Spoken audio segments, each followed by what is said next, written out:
हे hello welcome back everyone. सो दोस्तों, आज की ये कहानी मेरी जुबानी स्टार्ट करते हैं हम सब मिलके। ओके, तो आप सब बिल्कुल तैयार रहे आज के इस लेक्चर के लिए, क्योंकि ऑसम सा लेक्चर होने वाला है। और ये फंडामेंटल जो कंसेप्ट हम यहाँ पे देखने वाले हैं, इसका पूरे चैप्टर में जैसे मैंने आपको बताया था, क्योंकि बेसिक लेक्चर हमने मस्त तरीके से एंजॉय किया था। और होप सो, उम्मीद करता हूँ कि आपने उस बेसिक लेक्चर को बहुत अच्छे से एंजॉय किया होगा, उसके कंसेप्ट को आपने समझा होगा जो अब यूज होंगे। ठीक है, अब उनका यूज करने का टाइम आ गया। तो जैसे कि आप देख सकते हो दोस्तों, यहाँ पे हम कुलम्स लॉ की बात करने वाले हैं, यानी फोर्स के कंसेप्ट को का ब्रेकडाउन यहाँ पे हम करने वाले हैं। उसको यूज कैसे करते हैं, उसके हर कैटेगरी क्वेश्चन हम कैसे सॉल्व कर सकते हैं, वो सब मैं सिखाने वाला हूँ आज। तो तैयार रहे आप, मतलब जोश और जुनून के साथ। ओके, तो मस्त तरीके से तैयारी कर लो बॉस। और अपने मैंने पेन उठा लिया है, मतलब मैंने मार्कर उठा लिया है, आप अपना मार्कर उठा लो और बिल्कुल तैयार हो जाओ। देख देख के नहीं करना है, लिख लिख के करना है। ठीक है, नॉलेज तभी आपके अंदर समाएगी जब आप उसके साथ प्रैक्टिकली खेलोगे। ठीक है, ओके कूल। सो ज्यादा बातें नहीं करेंगे, बातें बीच बीच में करते रहेंगे। अभी स्टार्ट कर लेते हैं मस्त एनर्जी के साथ इस लेक्चर को, जो आपकी जिंदगी बदलने वाला है, मतलब आपके सारे कंसेप्ट क्लियर करने वाला है रिगार्डिंग टू दिस फोर्स, है ना। और एक चीज मैं पहले से ही बोलूंगा, वो क्या है सर, वो ये है कि आपको अपने, जो मैंने कल भी मतलब प्रीवियस लेक्चर में भी बोला था, ठीक है, ग्रेविटेशन को, जो फोर्स मैंने वहां पे कराया था, न्यूटन्स लॉ ऑफ ग्रेविटेशन, उसको रिवाइज करके आओ, फिर उसको देखो तो मजा आएगा आपको। ठीक है, और वेक्टर के बेसिक कंसेप्ट रिवाइज करके आओ, फिर इसको देखो तो और मजा आएगा। ठीक है, क्योंकि फोर्स है तो वेक्टर है, तो भाई थोड़ी सी प्रॉपर्टीज हमें सारी पता होनी चाहिए। तो मैंने वहां पे बोला था कि ग्रेविटेशन और इलेक्ट्रोस्टैटिक फोर्स बहुत बहुत बहुत बहुत सिमिलर, बस कुछ डिसिमिलैरिटी होती है वो देखेंगे, बट सब कुछ सेम चलेगा। सारे फॉर्मूलाज कॉन्सेप्ट बहुत सिमिलर यहाँ पे चलने वाला है, तो बहुत मजा आने वाला है। और अच्छी बात हमारी ये है कि हमारा +1 का टॉपिक ऑलरेडी अभी जस्ट खत्म ही हुआ है, तो कनेक्टिविटी में हम, तो no problem at all. Okay, connectivity में हम सो करें स्टार्ट, मिलके इसको फोड़े। तो चूंकि मैं बात कर रहा हूँ कुलम्स लॉ की, जैसे कि मैंने आपको बताया था, जो चार्जेस का जो मेजरमेंट है वो चार्ल्स कुलम साहब ने दिया था, उन्हीं के नाम पे चार्ज की जो यूनिट है वो कुलम मानी जाती है। और दोनों चार्ज के बीच में जो इंटरेक्शन होता है, मतलब जो फोर्स एक्ट कराते हैं एक दूसरे पे, उस फोर्स को आप कैसे कैलकुलेट कर सकते हो, ये लॉ दिया, जो फंडामेंटल लॉ यहाँ पे हमें मिला, ये भी चार्ल्स कुलम साहब ने दिया, इसलिए उनके नाम पे इसका नाम रखा गया है Coulomb's law. Okay, so what is that sir, ये क्या बोलने वाला है। सबसे पहले तो ये देख लो, ये कब वैलिड है ना, कब नहीं है, ये बहुत जरूरी होता है। फिर मैथमेटिकल जितने भी कंसेप्ट होंगे मैं सारे डिस्कस करूंगा, तो आप क्वेश्चंस के थ्रू हम इस पे आगे बढ़ेंगे और हर छोटी से छोटी, बड़ी से बड़ी डिटेल यहाँ देखेंगे। मतलब जेईई और नीट का क्वेश्चन हमसे गलत होना ही नहीं चाहिए, नेवर एवर। ओके, सो देखो, कुलम्स लॉ में सबसे पहले आपने याद रखना है इसकी जो वैलिडिटी है ना। ठीक है, पहले उसको समझो। ठीक है, ये किसके लिए वैलिड होता है। ठीक है, सबसे इंपॉर्टेंट बात यह है कि कुलम्स लॉ को हम अप्लाई कर रहे हैं, तो ये हमेशा यूज होगा फॉर, मतलब इसकी जो वैलिडिटी है, only use for charges at rest, मतलब वो स्टैटिक चार्जेस के लिए ही वैलिड है। ठीक है, स्टैटिक होने चाहिए चार्ज, ठीक है ना। और अगर वो चार्ज की बात कर रहा है तो वो चार्ज पॉइंट चार्ज होने चाहिए।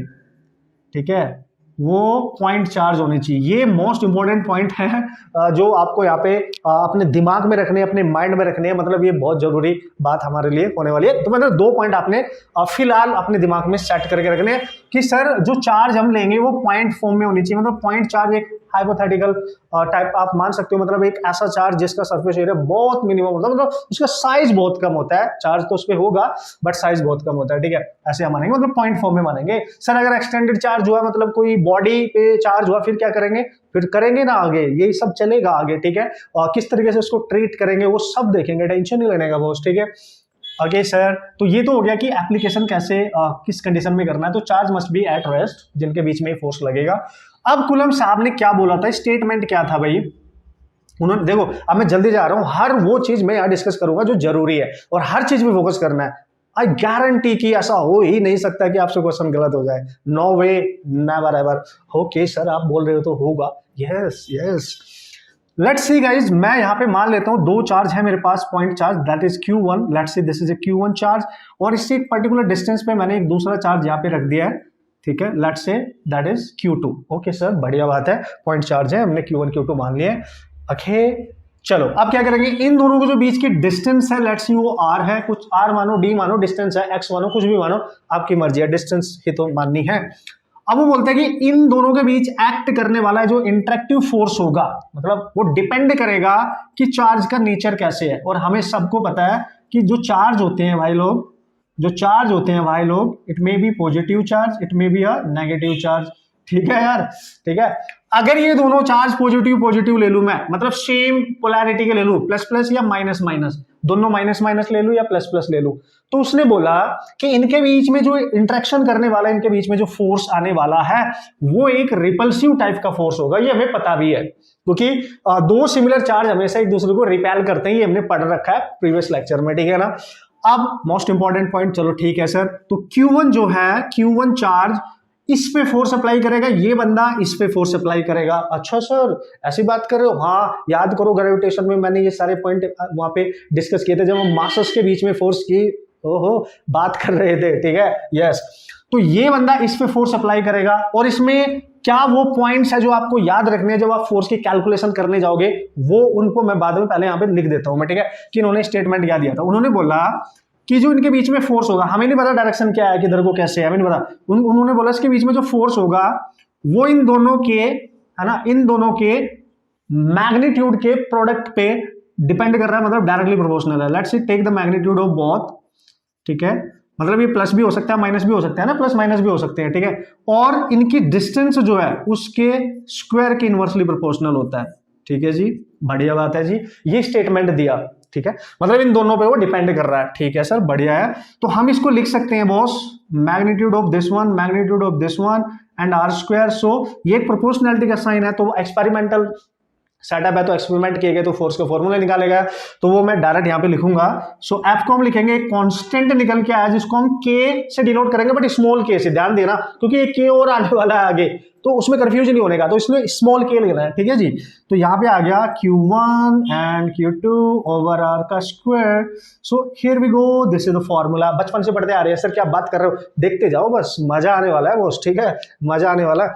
तो ये जो F है इसका एक फॉर्मूला बना दिया, ये कूलम्ब साहब के अकॉर्डिंग कि भाई ये फॉर्मूला है मैथमेटिकली, और इस फॉर्मूले का यूज करके हम किसी दो चार्ज के बीच में फोर्स कैलकुलेट कर सकते हैं। अभी बस जो उसने बोला मैंने लिखा, ठीक है, अपनी तरफ से कुछ भी अभी ऐसा हमने नहीं किया कि यूज कैसे करेंगे, क्या करना है, किन बातों को ख्याल रखना है, ये हमने अभी टेंशन ही नहीं लिया है, ठीक है, अभी दूंगा टेंशन, ठीक है।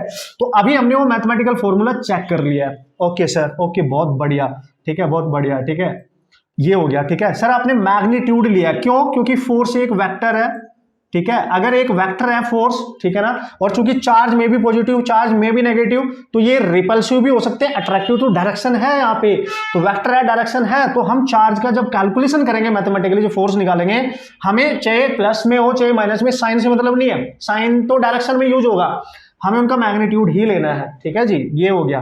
अब ये के क्या है sir? This is your proportionality constant PC. अब ये पीसी क्या है सर? अभी देखेंगे, अभी डिटेल एनालिसिस करूंगा, टेंशन नहीं है। अब पहले फोर्स के डायरेक्शन पे आ जाओ, क्योंकि मैंने बोला वेक्टर है, पहले वो तो बता दो। देखो, अगर दोनों चार्ज, ध्यान से समझना जो पॉइंट यहां पे डिस्कस करूंगा, अगर दोनों चार्ज एक ही साइन के है, सिमिलर है, मतलब प्लस प्लस माइनस माइनस, तो ये बंदा इसको रिपेल करेगा। सबसे पहले उस फोर्स के डायरेक्शन को डिफाइन करने के लिए उन दोनों चार्ज को डायरेक्ट ज्वाइन कर दो, जैसे ग्रेविटेशन में क्या था, दोनों चार्ज कैसे भी रखे हैं, कहीं भी रखे हैं, किसी भी, बस दोनों को डायरेक्ट ज्वाइन करना है, और उन दोनों को ज्वाइन करने वाली लाइन के अलोंग ही हमेशा फोर्स होगा। That's why we can say this force is central force, just like the gravitational force, ठीक है। ग्रेविटेशन में दो मास के बीच में जो फोर्स लगता था, उनको ज्वाइन करने वाली लाइन के अलोंग लगता था, मतलब मासेस के सेंटर के टुवर्ड्स या अवे ही लगेगा, ये भी, ठीक है। तो इन दोनों को ज्वाइन करने वाली लाइन के अलोंग ही लगेगा सेंट्रल फोर्स। तो जो कूलम्ब्स फोर्स होगा, ठीक है, जो सी फोर्स होगा आपके पास, क्या लिख दिया मैंने, मतलब आप समझ जाएंगे बॉस, जो कूलम्ब्स फोर्स होगा, इसके एक पॉइंट निकल के आगे क्या है सर, ये सेंट्रल फोर्स होने वाला है, ठीक है, along the line joining the two charges ही लगेगा।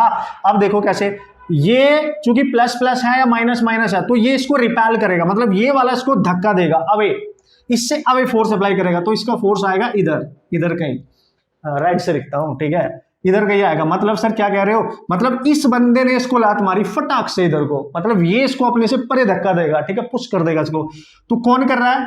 वन। किसको कर रहा है? टू। तो जिस पे फोर्स एक्ट कर रहा है, इस पे एक्ट कर रहा है सर, इसको पहले लिख दो, और जो फोर्स अप्लाई कर रहा है, ठीक है, इसको बाद में लिख दो, एंड इसकी डायरेक्शन होगी इधर को, इससे अवे, तभी तो रिपल्सिव है ना, इससे अवे को हो जाएगा, मतलब ये अपने से अवे कर रहा है इसको, ठीक है, ये वाला अपने से, जैसे आप मेरे सामने खड़े हो, हमारे में लड़ाई हो गई, ठीक है, तो मैं क्या करूंगा, अपनी तरफ खींच के नहीं मारूंगा, दूर को मारूंगा, धक्का दूंगा, फटा अपने से अवे, समझिए आप, ठीक है। अब क्या करेंगे सर, ये वाला बंदा भी इस पे फोर्स अप्लाई करेगा, ये कम है क्या किसी से, हमारा ये चार्ज किसी से कम है कि नहीं है ना, ओके। सो ये इस पे फोर्स अप्लाई करेगा, ये भी प्लस, ये भी प्लस, तो ये अपने से दूर करेगा, मतलब इस पे जब ये फोर्स अप्लाई करेगा, इसका फोर्स इधर आएगा, तो किस पे फोर्स अप्लाई हो रहा है, 1 पे, पहले 1 लिखेंगे, कौन अप्लाई कर रहा है, 2, ये इस तरीके से आप डिनोट कर सकते हो। और ये डायरेक्शन मतलब इससे अवे, इसके लिए फोर्स इससे अवे, क्लियर है, और दोनों फोर्स इन दोनों को ज्वाइन कर ले वाली लाइन पे ही तो है, direction, come on guys, direction, ठीक है, ओके सर। तो मैंने लिख दिया सेंट्रल फोर्स है भाई, मतलब याद रखने वाली बात है, धुरंधर तरीके से ध्यान देना वो, ठीक है। अच्छा सर, अगर प्लस माइनस हुए तो क्या होगा, हाँ हाँ आराम से वेट करते हैं, नहीं देखते हैं फिर, ठीक है। देखो अब मैं यहाँ बना रहा हूँ, ठीक है, जिससे इसमें घिचमिच ना करनी पड़े मेरे को, ठीक है, थोड़ा सा सुंदर सा साफ सुथरा सा बने, क्योंकि मैं बहुत वाहियात तरीके से लिख देता हूँ कभी कभी। सो यहाँ पे मैंने क्या किया सर, एक चार्ज यहाँ पे ले लिया Q1 and this is the charge Q2, और let's see इनमें से किसी एक को हम मान लेते हैं अपोजिट नेचर, अगर ये प्लस का है तो उसको मान लेते हैं माइनस, और जरूरी नहीं है चार्ज सेम होंगे भाई, अलग अलग मैग्नीट्यूड के चार्ज हो सकते हैं, तो जरूरी नहीं है सेम होंगे, तो टेंशन नहीं लेने का, चार्ज कुछ भी हो सकता है। तो क्या करेंगे सर, पहले दोनों को ज्वाइन कर दिया, ठीक है सर, उनके बीच की डिस्टेंस कुछ r देख ली, बिल्कुल सर। अब ये चार्ज प्लस है, ये माइनस है, मैंने आपको करके भी दिखाया था अट्रैक्शन कैसे होता है, प्लस वाला माइनस को अपनी तरफ अट्रैक्ट करेगा, अब ये वाला जब इस पे फोर्स अप्लाई करेगा ना, अब वही वाला केस आ गया, मेरे सामने खड़े हो, हमारे में फिर से लड़ाई होगी, तो अब की बार मेरा मन हुआ कि आपको खींच के मारूं, ठीक है, तो पहले मैंने यहाँ से पकड़ा, आपको ऐसे पकड़ा और खींचा और फटाक ऐसे मारा, ठीक है, ठीक है, तो अपनी तरफ खींच के मार रहा हूं, तो जब हमारे में जो चार्ज होंगे वो अपोजिट होंगे, ठीक है। तो अब ये बंदा इसको अपनी तरफ खींचेगा और थप्पड़ मारेगा, तो कौन मार रहा है, 1 किसको, 2 को, तो 2 को मार रहा है 1, तो देखो जहां पे ये वाली डायरेक्शन इधर थी, अब वो इधर को हो गई, इसके टुवर्ड्स हो गए, you can say towards Q1, है कि नहीं है। अब ये बंदा भी कम थोड़ा ही ना है, ये भी तो मारेगा, तो ये क्या कर रहा है, अच्छा तूने मेरे को खींच के मारा, तो ये भी अपनी तरफ इसको अट्रैक्ट कर लेगा, ठीक है, क्योंकि ये माइनस है, प्लस ये इसको अट्रैक्ट करेगा, तो 1 को मारेगा 2, तो ये किसकी टुवर्ड्स है, आप देख सकते हो, दिस इज टुवर्ड्स Q2। तो अब आप क्लियरली देख सकते हो यहां पे ये जो फोर्स है, जो एक दूसरे की तरफ एक्ट करने लगे, दोस्तों इसको नाम दिया जाता है अट्रैक्टिव फोर्स, ठीक है, मतलब जब आपके चार्ज अपोजिट होता है तो अट्रैक्टिव होता है ये फोर्स, और जब चार्ज अपोजिट सेम साइन है तो ये एक दूसरे से अवे है, ये इधर है, ये इधर है, चल भाई तू परे जा, मैं इधर जा, तो लड़ाई होगी हमारे में फिर से, तो हम नाराज हो गए, लड़ाई वड़ाई मतलब थप्पड़ उप्पड़ तो नहीं मारे, बट बातें करी, आप उधर को चले गए, मैं इधर को चला गया, तो अवे जा रहे हैं, ठीक है। So this is the force, इसको बोलेंगे repulsive, okay, this is called as repulsive, मतलब एक दूसरे से अवे, एक दूसरे की तरह, क्लियर है। तो क्लियर है आपको यहाँ पे, ये थी इसकी डायरेक्शन, मतलब सर अगर मैं यहाँ फोर्स निकालूंगा तो क्या लिखूंगा, देखो ध्यान से, तो अगर आपसे कोई पूछे कि भाई यहाँ फोर्स निकालना है तो क्या करूंगा मैं, तो ध्यान से देखो, तो यहाँ पे फोर्स निकालने के लिए आपको लिखना पड़ेगा F। इन्होंने बोला कि ये जो फोर्स है दो चार्ज के बीच में, ये एक म्यूचुअल फोर्स है, मतलब ये दोनों के चार्ज के मैग्नीट्यूड के प्रोडक्ट पे डिपेंड कर रहा है। This is not the force which is depend upon individual charge, this is the mutual interaction, ठीक है।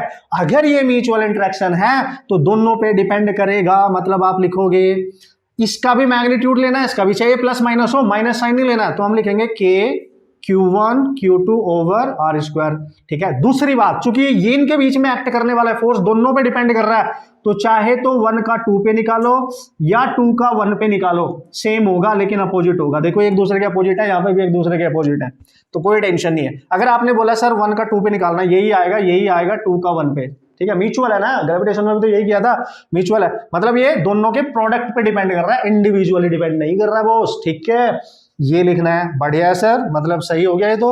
अब अगर आप यहाँ पे कैलकुलेट करने की कोशिश करोगे तो भी एक ही बात है भाई, यहाँ पे अगर मैं लिखूं सर 1 ने 2 को मारा, तो कैसे लिखेंगे, 1 ने 2 को, तो ये आएगा, तो मैं लिखूंगा यहाँ पे 2 को मारा 1 ने, तो लिखूंगा K, ठीक है, Q1 Q2, यानी ये रहा, ठीक है, Q1 Q2 मैग्नीट्यूड लेना ओवर उनके बीच की डिस्टेंस, ठीक है सर अगर 2 ने 1 को मारा तो ये भी निकाल सकते हैं, K मैग्नीट्यूड लो केवल, ठीक है, R स्क्वायर। तो सर क्या ये तो मतलब क्या बात कर रहे हो आप, मतलब ये अगर मैं इसको हटाऊं वेक्टर ये हटाओ, मैग्नीट्यूड जस्ट लिख रहा हूं, ठीक है। तो सर दोनों सेम ही है, बिल्कुल दोनों सेम रहेंगे, ठीक है। अभी देखेंगे हम, ठीक है, प्रूफ भी करेंगे, ठीक है।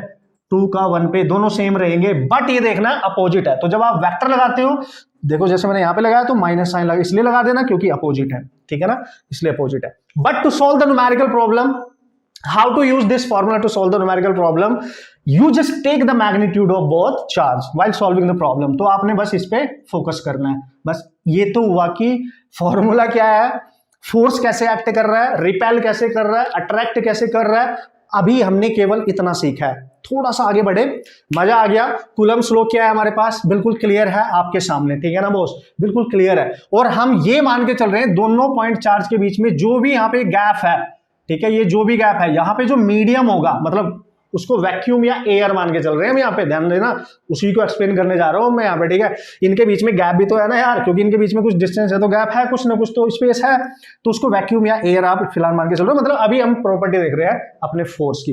होप सो गाइस आपने इसको समझ लिया होगा बेसिक लेवल पे। अब इसका जो और इसके रिगार्डिंग सर ये के क्या है एंड ऑल, ये सारी चीजों की बात करेंगे, मस्त तरीके से एंजॉय करेंगे और कॉन्सेप्ट को बेहतरीन तरीके से फोड़ेंगे, क्योंकि क्वेश्चन फोड़ने हमने, ठीक है। ओके बॉस, तो जल्दी से देख लेते हैं इसकी और डिटेल क्या है सर। और डिटेल जरूरी है ना देखनी, बेसिक लेवल पे बहुत जरूरी है, ठीक है सर। ये डायग्राम मैंने एज इट इज रखा। अब देखो थोड़ा सा याद करो, जब हमारे पास दो मास होते थे m1 और ये होता था m2, तो न्यूटन बाबा ने बोला था कि दो मास के बीच में हमेशा अट्रैक्टिव फोर्स होगा। यस, मतलब ये मास इसको अपनी तरफ अट्रैक्ट करेगा और ये वाला मास इसको अपनी तरफ अट्रैक्ट करेगा, और इनका फोर्स होता था g m1 m2 over r square. और फील आएगा आपको, ठीक है। तो मैंने क्या किया है यहाँ पे, केवल यहाँ पे क्या किया, देखो जब मैंने यहाँ फोर्स लिखा तो k लिखा छोटा और दोनों चार्ज का मैग्नीट्यूड लिया और उनके बीच की डिस्टेंस का स्क्वायर, सेम ही तो है, बस k की जगह क्या है, g है, मतलब g की जगह क्या है, k है, ऐसे कह सकते हो। पहले वाले मास की जगह क्या है, पहला चार्ज, दूसरे वाले मास की जगह क्या है, दूसरा चार्ज। फर्स्ट लेक्चर में हमने क्या सीखा था, मास में ही चार्ज एग्जिस्ट करते हैं, विदाउट मास चार्ज एग्जिस्ट नहीं करेंगे, ठीक है ना। बाकी distance as it is same, inverse square law को फॉलो कर रहा है, टेंशन ही है बॉस। तो ये रहा फॉर्मूला न्यूमेरिकल करने के लिए। अच्छा सर, तो मतलब डिफरेंस क्या हुआ फिर, डिफरेंस ये हुआ कि ये फोर्स हमेशा अट्रैक्टिव होता है, अगर मैं मेन डिफरेंस की बात करूं, बाकी तो और भी है। ये फोर्स मे बी अभी नहीं पढ़ा है, अट्रैक्टिव, ये मे बी अट्रैक्टिव और मे बी रिपल्सिव, क्योंकि मास तो हमेशा पॉजिटिव है बॉस, लेकिन यहाँ पे चार्ज प्लस माइनस हो सकते हैं, तो फोर्स भी प्लस माइनस हो सकता है, मतलब अट्रैक्टिव और रिपल्सिव हो सकता है, ठीक है। तो ये मेन इंपॉर्टेंट पॉइंट है इन दोनों के बीच में, याद रख लेंगे। यस सर, याद रख लेंगे। और ये भी एक दूसरे के मास की तरफ लगेगा, मतलब उन दोनों को ज्वाइन करने वाली लाइन की तरफ लग रहा है, मतलब सेंट्रल फोर्स है, और ये भी मैंने अभी बताया सेंट्रल फोर्स है, ठीक है। इसको जब भी आप क्वेश्चन सॉल्व करेंगे, पहले दोनों चार्ज को कहीं भी रखें, ऐसे रखें, ऐसे कहीं भी रखें, उनको डायरेक्ट ज्वाइन करो, उसी लाइन पे फोर्स आना चाहिए, ठीक है, उसी लाइन पे फोर्स आना चाहिए, ठीक है सर, बढ़िया, मतलब ठीक है, हो गया। अब सर ये जी और ये क्या है, ये यहाँ पे प्रोपोर्शनैलिटी कांस्टेंट था, और इसकी वैल्यू याद करो, यूनिवर्सल ग्रेविटेशनल कांस्टेंट 6.67 10⁻⁻11 में होती थी। यूनिट आप लिखते रहना, टेंशन नहीं लेने का। लेकिन अगर मैं के की बात करूं, ठीक है ना, के की बात करूं तो के कितना है सर, प्रैक्टिकली के की जो वैल्यू होती है यहाँ पे, ये वाला जो के है, मतलब ये वाला जो के है यहाँ पे, है ना, तो इसकी वैल्यू होती है बॉस 9 × 10⁻⁹, ठीक है, इतनी होती है, मतलब लगभग 8.98 × 10⁻⁹ होती है, जिसको आप अप्रोक्सीमेटली 9 × 10⁻⁹ ले सकते हो। अब बहुत प्यार से देखो, बहुत प्यार से मैं क्या बताने की कोशिश कर रहा हूं, यहाँ पे के है +9 पावर में, यहाँ पे जी है -11 पावर में, यानी 0.000000, कितना कम है ये, कितना ज्यादा, यानी के is very very very greater than 2g, बहुत ज्यादा है के की वैल्यू, है कि नहीं है। मतलब जो इलेक्ट्रोस्टैटिक फोर्स के साथ जो कांस्टेंट है, ठीक है, जो ये फोर्स आपका जो ये कांस्टेंट है के, ठीक है, ये कितना ज्यादा है, किससे सर, जी की वैल्यू से, मतलब ग्रेविटेशनल वाले कांस्टेंट से कितना ज्यादा है। दैट्स व्हाई जो इलेक्ट्रिक फोर्स होगा, मतलब इलेक्ट्रोस्टैटिक, जो कूलम फोर्स को इलेक्ट्रोस्टैटिक फोर्स कहेंगे आप, ये बहुत ज्यादा होता है किससे सर, ग्रेविटेशनल फोर्स से, समझ गए आप, बहुत ज्यादा होता है ग्रेविटेशनल फोर्स से। एक पॉइंट ये भी क्लियर हो गया, electrostatic force is much larger than gravitational force, remember always, ठीक है। अच्छा चल ठीक है, अच्छी बात है सर। अब ये के है क्या, ठीक है, ये प्रोपोर्शनैलिटी कांस्टेंट है, इसको आप क्या लिख सकते हो, अब इसी की डिटेल एनालिसिस में बताने जा रहा हूं आपको, ठीक है भाई। फंडे क्लियर होंगे ना हमारे, क्या बात कर रहे हो यार, जिस एग्जाम के लिए हम फाइट कर रहे हैं उसके लिए हर चीज क्लियर करके जाएंगे, पूरी तैयारी के साथ जाएंगे, ठीक है जी। देखते रहे पहले आप प्लीज, तो k की जो वैल्यू आई प्रैक्टिकली वाई 1/4πε0। ये ही क्यों ही इसका आंसर भी बताया जा सकता है, बट उतना डीप में जाने की कोई जरूरत है नहीं। सो k की जो वैल्यू है सर यहाँ पे वो क्या है सर, ये होती है 1/4πε0। ये तो कांस्टेंट वैल्यू हो गई, पाई की वैल्यू आपको पता है। ये फैक्टर नया आ गया, इसको बोलते हैं परमिटिविटी। ठीक है, परमिटिविटी किसकी sir, of free space vacuum you can say. मतलब सर क्या बात कर रहे हो, ये बात कर रहा हूं इन दोनों चार्ज के बीच में जो यहाँ पे वैक्यूम, यहाँ पे जो स्पेस है, इन दोनों चार्ज के बीच में जो स्पेस है ये फ्री स्पेस होना चाहिए, ठीक है, या वैक्यूम होना चाहिए, समझ गया, ये वैक्यूम होना चाहिए, मतलब एयर टाइप की होना चाहिए, ऐसा मीडियम होना चाहिए इनके बीच में। तो हम परमिटिविटी नाम की एक चीज यूज करते हैं, एक प्रॉपर्टी आप मान सकते हो एक तरीके से।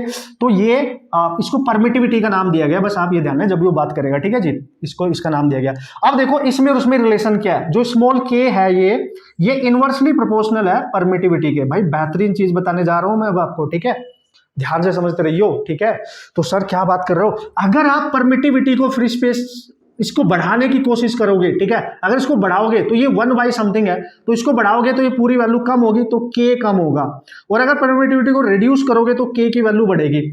और यहां पे आप बहुत क्लियरली देख सकते हो कि जो इलेक्ट्रोस्टैटिक फोर्स है, ये इलेक्ट्रोस्टैटिक ही बोलेंगे कूलम्ब्स फोर्स को, ये k के डायरेक्टली प्रोपोर्शनल है। बिल्कुल सही बात है सर, ठीक है। अगर k बढ़ेगा तो फोर्स भी बढ़ेगा, k घटेगा तो फोर्स भी घटेगा, ठीक है, फोर्स भी घटेगा। बजा रहा है ना बॉस, फोर्स भी घटेगा। Very important guys, very important. मतलब सर क्या कहना चाह रहे हो फिर आप, मतलब ये चल क्या रहा है, ये देखो भाई चल ये रहा है कि ये जो परमिटिविटी है ये बताती है प्रेजेंस ऑफ, कि उन दोनों चार्ज के बीच में कोई मीडियम है या नहीं, अदर देन एयर, वैक्यूम, जो फ्री स्पेस होता है, ठीक है। उसके अलावा मान लिया वैक्यूम नहीं है, कुछ और है, आपने कुछ भर दिया इनके बीच में, कुछ भी है ना, एयर और वैक्यूम, मतलब ये वाला मीडियम नहीं होना चाहिए। बाकी कुछ भी डालो, वाटर डालो, कांच डालो, मिट्टी डालो, जो आपने डालना है, मेटल का कोई पीस डाल दो इनके बीच में, एक मीडियम फिल करना है, ठीक है जी। तो उससे क्या होगा, अगर ये परमिटिविटी आप जो है ये बढ़ाओगे तो k कम हो जाएगा, k के कम होने से उनके बीच में जो एक्ट करने वाला फोर्स है वो कम हो जाएगा, ठीक है, मोस्ट इंपॉर्टेंट है ना, वो कम हो जाएगा। फिलहाल इतना सा याद रखो। अच्छा सर ठीक है, तो इसकी जो वैल्यू है सर वो होती है कुछ, yes, practically experimentally you can remember the value of this one, 8.85 10⁻⁻12, you can check it out, ठीक है, यही वैल्यू होनी चाहिए इसकी। यूनिट आप लिख सकते हैं, नो प्रॉब्लम, यूनिट तो आप यहीं से निकाल सकते हैं ना। देखो अगर मैं k की यूनिट निकालूं, ठीक है, कहां लिखूं, चलो यहां पे लिख देते हैं, यहाँ पे लिख देते हैं, k की यूनिट अगर निकालूंगा तो k निकालना है तो r² इधर जाएगा, दोनों चार्ज नीचे आएंगे, तो जो यूनिट होगी k की, यानी you can write unit of k, this will be newton metre square by दोनों चार्ज, कुलम तो कुलम का स्क्वायर, ये होगी देखो यूनिट। अब चूंकि एप्सिलॉन नॉट k की रिवर्स है तो इसकी यूनिट क्या हो गई, कुलम, रिवर्स कर दो, ठीक है ना, आप देख सकते हो यहाँ पे रिवर्स कर दो, मतलब जस्ट रिवर्स हो जाएगा, यानी कुलम स्क्वायर ऊपर जाएगा और न्यूटन मीटर स्क्वायर नीचे आ जाएगा, ठीक है, यही होना चाहिए। सो ये इसकी यूनिट हो जाएगी, ठीक है। तो बस इतना फिलहाल ध्यान रखो कि इसका इस पे क्या फर्क पड़ रहा है। अभी हम मान के चले इनके बीच में फ्री स्पेस है, वैक्यूम है, कोई मीडियम नहीं है, कोई मीडियम नहीं है, ठीक है, कोई मीडियम नहीं है, ध्यान से समझना।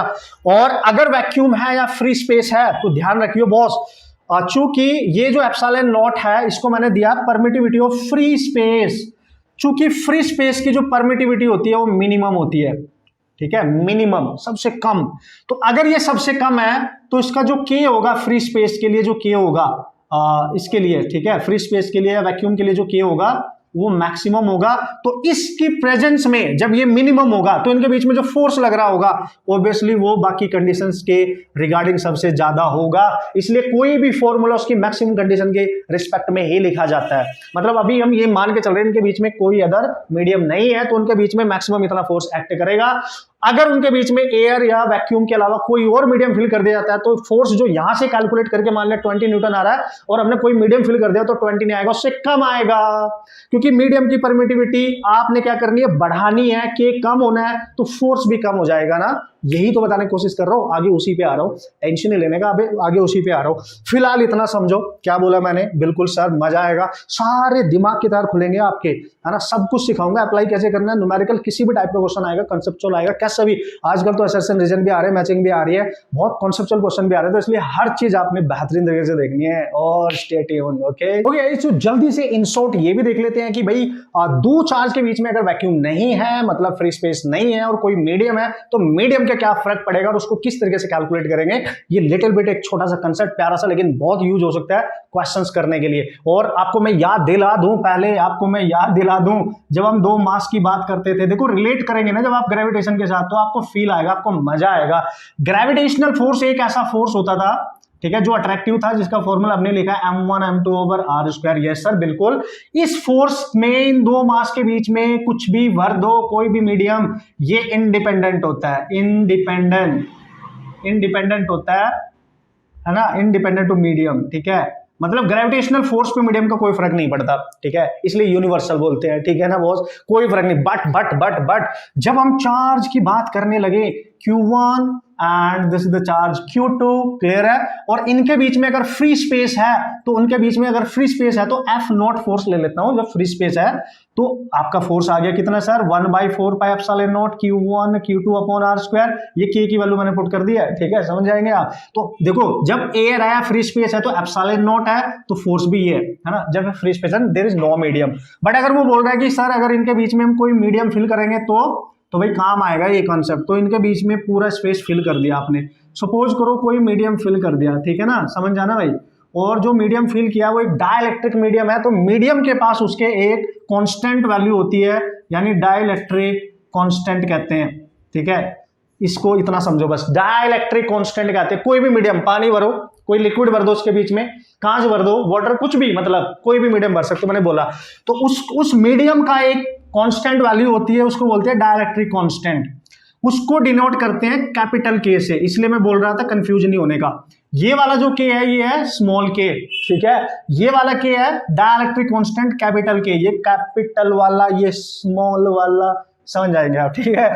तो सर अब क्या करेंगे, तो बॉस ये कहना चाह रहा है, जैसे मैंने आपको बोला, जो मीडियम होगी ना, देखो जब फ्री स्पेस था इनके बीच में, फ्री स्पेस, वैक्यूम वगैरह आप मान सकते हो, ठीक है, तब इसकी परमिटिविटी थी ε0, फ्री स्पेस के लिए नॉट यूज कर लिया हम, तो पहचान हो जाएगी। जब मीडियम है तो उसकी परमिटिव होगी एम लिख दो, मीडियम की, जैसे हम पहचान कर सके, और ये हमेशा फ्री स्पेस वाली से ज्यादा होगी, ऑब्वियस है, ठीक है, क्योंकि मैंने आपको बताया था मीडियम फिल करने से फोर्स कम होगा तब जब ये ज्यादा होगी तो के कम होगा, क्योंकि जो ये के होता है देखो इसके इनवर्सली प्रोपोर्शनल है, तो के जो है ये म्यू के इनवर्सली प्रोपोर्शनल हो जाएगा, ये ज्यादा होगी तो ये कम होगा, तो फोर्स भी कम होगा, समझ गए। हमेशा याद रखना, permittivity of medium is always greater than the permittivity of free space, clear है, हमेशा। तो यार सर निकालेंगे कैसे, देखो भाई ध्यान से, जो ये के होता है ना डाइलेक्ट्रिक कांस्टेंट, इसका फॉर्मूला होता है ना, इसको आप याद रखेंगे प्लीज, इसका फॉर्मूला होता है परमिटिविटी ऑफ मीडियम, जब कोई मीडियम फिल कर दिया है, divide by permittivity of free space, यानी फ्री स्पेस के रेस्पेक्ट में मीडियम की परमिटिव, इनका जो रेशियो है इसी को के कहते हैं, यानी डाइलेक्ट्रिक कांस्टेंट डीसी मार्बल वगैरह की बात नहीं कर रहा हूं, ठीक है, डीसी डाइलेक्ट्रिक कांस्टेंट। दूसरा नाम होता है दोस्तों इसका एप्सिलॉन आर। सर ये क्या लिख दिया, आर मींस रिलेटिव, ठीक है, परमिटिविटी, समझ जाना बॉस, रिलेटिव परमिटिविटी कहते हैं, एक ही बात है, कभी वो बोलेगा डाइलेक्ट्रिक कांस्टेंट, कभी बोलेगा रिलेटिव परमिटिविटी, एक ही बात है, दोनों का फॉर्मूला सेम है। तो अगर यहां से निकालनी पड़े हमें एप्सिलॉन एम, यानी मीडियम की परमिटिविटी अगर निकालनी पड़े, तो देखो इसको इधर मल्टीप्लाई कराओ, तो K times of epsilon not लिखोगे, epsilon R times of epsilon not, and this is the small formula, small बोला मैंने, मतलब छोटू सा फॉर्मूला, ठीक है। तो इस पर डायरेक्ट भी क्वेश्चन आ सकते हैं, इसलिए फॉर्मूला याद होना चाहिए, कंसेप्ट मैंने सारा तुम्हें बता ही दिया, ठीक है। अच्छा सर मतलब क्या बात कर रहे हो यार, तो सीधी सी बात है, अगर इनके बीच में मीडियम है तो अब जो फोर्स होगा इट मे बी अट्रैक्टिव और इट मे बी रिपल्सिव। अब जो फोर्स होगा इनके बीच में, ठीक है, अब जो फोर्स होगा उस फोर्स को आप क्या लिखोगे, मीडियम की प्रेजेंस में जो फोर्स होता है और फ्री स्पेस की प्रेजेंस में जो फोर्स होता है विदाउट मीडियम, वो कम हो जाता है के टाइम्स जो उसका डाइलेक्ट्रिक कांस्टेंट होता है। बस ये रहा, इस तरीके से निकाल सकते हो, इस तरीके से निकाल सकते हो, ठीक है।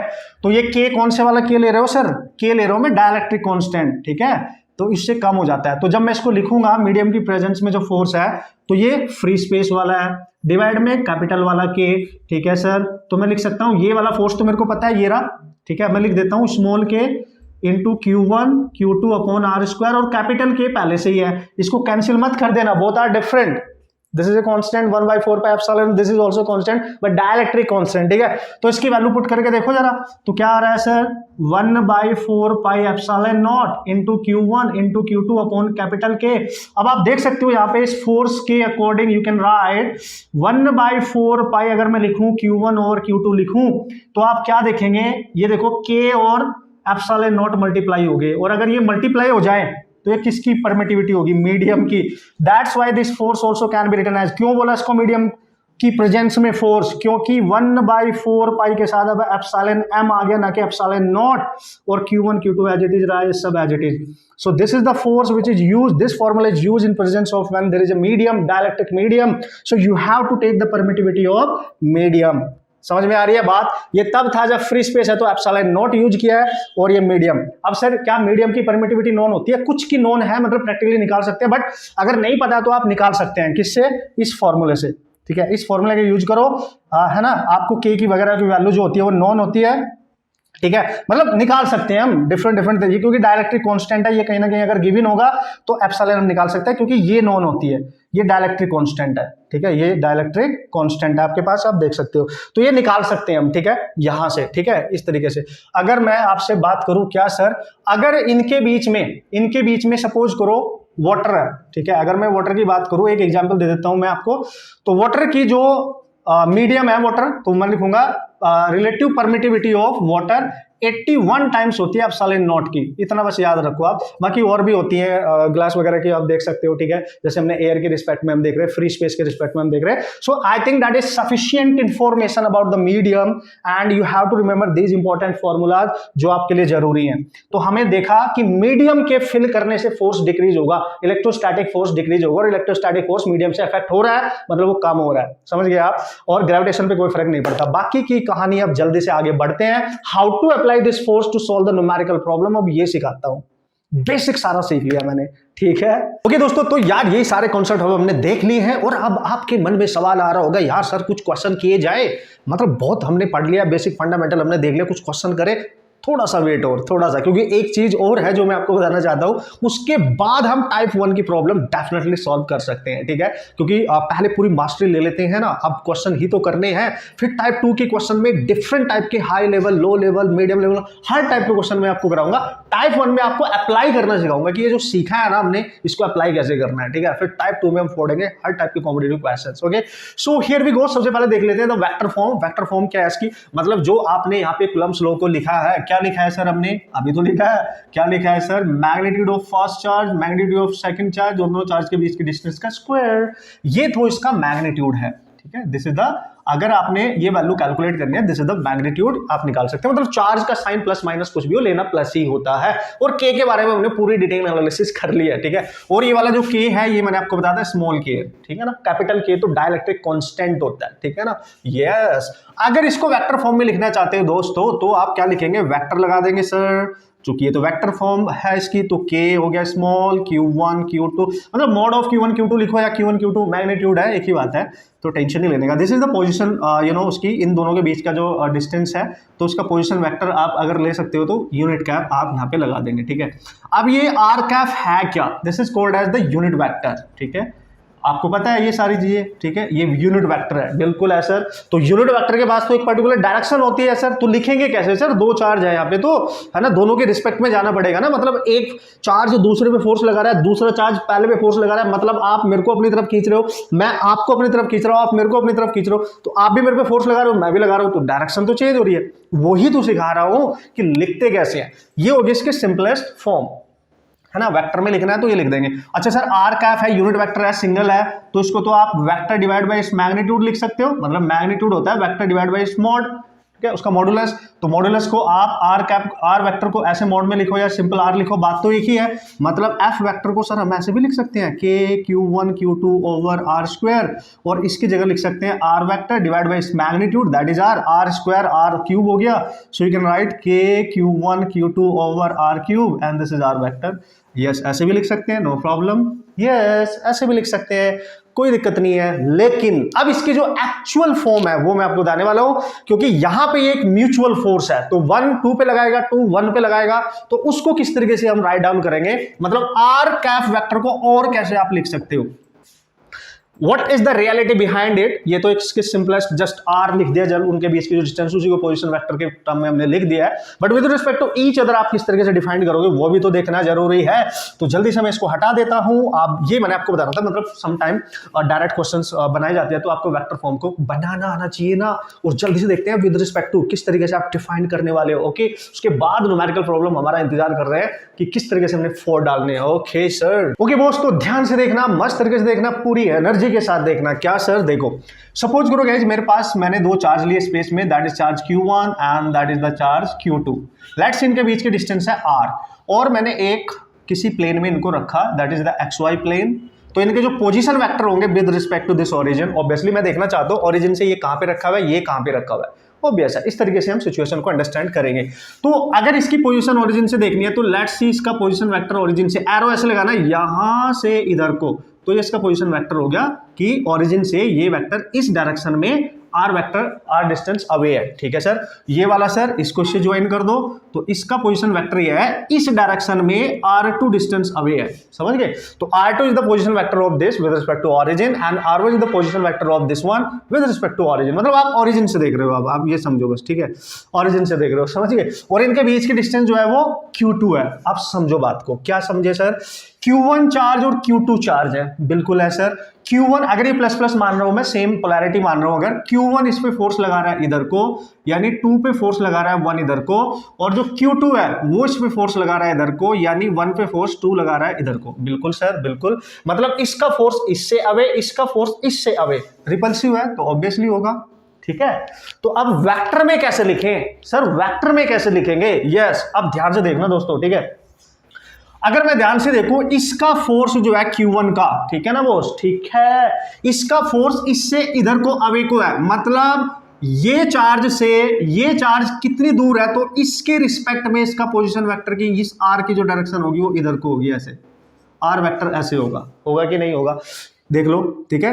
इस मतलब q1 से q2 को देखना है, तो q1 से q2 की तरफ देखो, इसका जो ये जो पोजीशन वेक्टर है ना, इनके बीच में जो पोजीशन है वो q1 से q2 की तरफ ऐसे ही तो डायरेक्ट करेंगे, मतलब इसका जो एरो आएगा वो q1 से q2 की तरफ आएगा।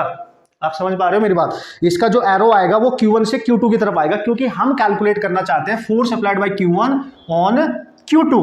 तो अगर इसको कैलकुलेट करना है तो आप कैसे लिखोगे सर?